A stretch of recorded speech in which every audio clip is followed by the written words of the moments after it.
Hello, नमस्कार दोस्तों। आज हम बात करेंगे एनएससीएल इंडस्ट्री के बारे में और जानेंगे इसके इम्पोर्टेंट सपोर्ट और टारगेट के बारे में। साथ ही ये वीडियो आपकी एजुकेशन के लिए है, बाय सेल की कोई एडवाइस नहीं है।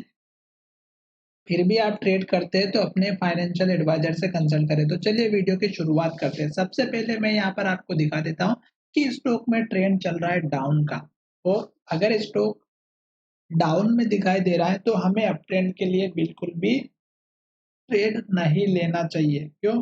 क्योंकि स्टॉक में अगर आप देखेंगे तो यहाँ पर लो बना था और ये बना था 79 का, और स्टॉक ने इस लो को तोड़ करके यहाँ पर लो बनाया जो आपको दिखाई दे रहा होगा 71 का, और इस लेवल को तोड़ करके स्टॉक ने यहाँ पर लो बनाया था 67 का, और आज स्टॉक ने फिर से लो बनाया 67 का। तो यहाँ से अगर आप देखेंगे तो जो गिरने की वजह है वो यहाँ पर आपको अच्छे से समझ में आ चुकी होगी।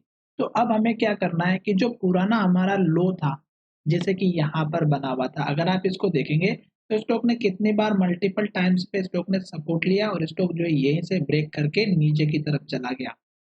फिर स्टॉक ने क्या किया कि यहाँ पर अगर आप देखेंगे तो 3 से 4 यहाँ पर जो है रेड कैंडल बनी और लो बना, और फिर स्टॉक ने क्या किया, एक ग्रीन कैंडल बनी पर स्टॉक ऊपर नहीं जा पाया। क्यों? क्योंकि यहाँ पर जो लो बना हुआ था ये अब हमारे टारगेट का काम कर रहा था, तो स्टॉक ने इसके ऊपर ही नहीं जाने दिया। तो ये लेवल आपके इस तरह से काम आते हैं, पुराने लो और हाई लेवल। तो ये आपके यहाँ पे टारगेट का काम किया। फिर स्टॉक ने क्या किया, यहीं से रिवर्स गियर लगाया और स्टॉक ने इन्वर्टेड एमआर कैंडल बनाए और लो का ब्रेकआउट होते हुए लगातार नीचे जा रहा है। और रेड कैंडल जब तक बन रहा है तब तक तो एंट्री लेना नहीं है। दूसरी बात, जब तक लो बन रहा है तब तक भी एंट्री नहीं लेना है, और जब तक स्टॉक नया लो बना रहा है तब तक भी एंट्री नहीं लेना है। तो ये गिरावट कहाँ तक रुक सकती है, एक तो हम उसकी चर्चा करेंगे, और पुराने लेवल्स जो अगर आप यहाँ पर देखेंगे तो ये मैंने आपके सामने यहाँ पर जो सपोर्ट बनाया था वो अगर आप देखेंगे तो यहाँ पर हमें दिखाई दे रहा था।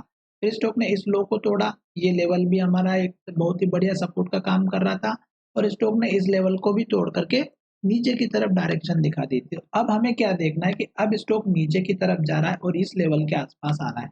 तो अब हमें यहाँ पर लेवल कौन सा दिखाई दे रहा है, तो अब यहाँ पर आपको ये जो लो दिखाई दे रहा है ये अब आपका हमारा सपोर्ट बनेगा। फिलहाल अगर आप देखेंगे तो छोटे-मोटे और 1 भी 2 सपोर्ट लेवल बनेंगे जो यहाँ पर दिखाई दे रहे हैं। पर अब आपको क्या करना है कि स्टॉक अगर नीचे ही जा रहा है तो हमें वेट करना है, जल्दबाज़ी नहीं करनी है। क्यों? क्योंकि स्टॉक अगर लगातार नीचे की तरफ जा रहा है तो हमें केवल वेट करना चाहिए, बिल्कुल भी अप ट्रेंड के लिए नहीं जाना चाहिए। अगर स्टॉक यहाँ से सपोर्ट लेकर के ऊपर की तरफ जाता है तो फिर आपको जो टारगेट रखना है, जैसे कि यहाँ पर एक टारगेट बना हुआ था, ये था 84 का। उसके बाद यहाँ पर देखेंगे 81 का। फिर अगर आप यहाँ पर देखेंगे तो ये एक लेवल था 79 का। फिर यहाँ पर देखेंगे तो 77 का। तो इस तरह से आपको टारगेट मिलते हुए नजर आएंगे। तो मैं आपको दिखा देता हूँ, एक टारगेट आपका ये बन चुका। दूसरा टारगेट अगर आप देखेंगे तो यहाँ पर जो हाई बना था वो बन चुका।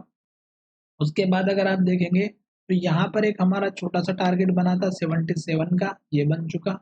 उसके बाद अगर आप देखेंगे तो यहाँ पर एक हमारा टारगेट बना हुआ था, ये मैंने आपके सारे टारगेट बना दिए। फिर अगर आप ऊपर लेकर के जाएँगे तो एक टारगेट हमारा ये बना हुआ था 94, 95 का, जो पिछली बार का हाई था।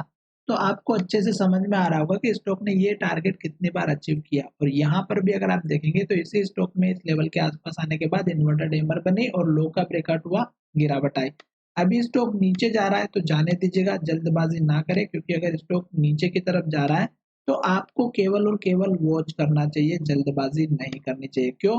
क्योंकि स्टॉक में ये जो स्ट्रॉन्ग लेवल था हमारा, ये ब्रेकआउट हो चुका था और स्टॉक इसके नीचे जा चुका। तो ये जो पहली बार का जो हाई बनता है वो स्टॉक में इम्पोर्टेंट होता है, और जब स्टॉक इस लेवल के नीचे चला जाता है तो फिर हमें स्ट्रॉन्ग सपोर्ट लेवल का वेट करना चाहिए। तो मैंने आपको बना करके दिखा दिया, और उसके बाद देखिएगा यहाँ पर एक स्ट्रॉन्ग लेवल है जो हमारा 52 का है, और ये लेवल मैं आपको रेड कलर से करके दिखा देता हूँ ताकि आपको अच्छे से ध्यान में रहे कि स्ट्रॉन्ग लेवल कहाँ पर है। तो स्ट्रॉन्ग लेवल आपको समझ में आ चुका होगा कि 5 बार स्टॉक ने यहाँ पर क्या किया, 2 से 3 बार हाई बनाया, फिर यहाँ पर फिर से सपोर्ट लिया, फिर स्टॉक ने यहाँ पर सपोर्ट लिया। तो चलिए, इस तरह से आपको सपोर्ट टारगेट मिल चुके हैं। अभी स्टॉक नीचे जा रहा है तो वेट कीजिएगा, जल्दबाजी बिल्कुल भी ना करो, और अगर वीडियो पसंद आए तो चैनल को सब्सक्राइब करें। धन्यवाद, मिलेंगे नए वीडियो में।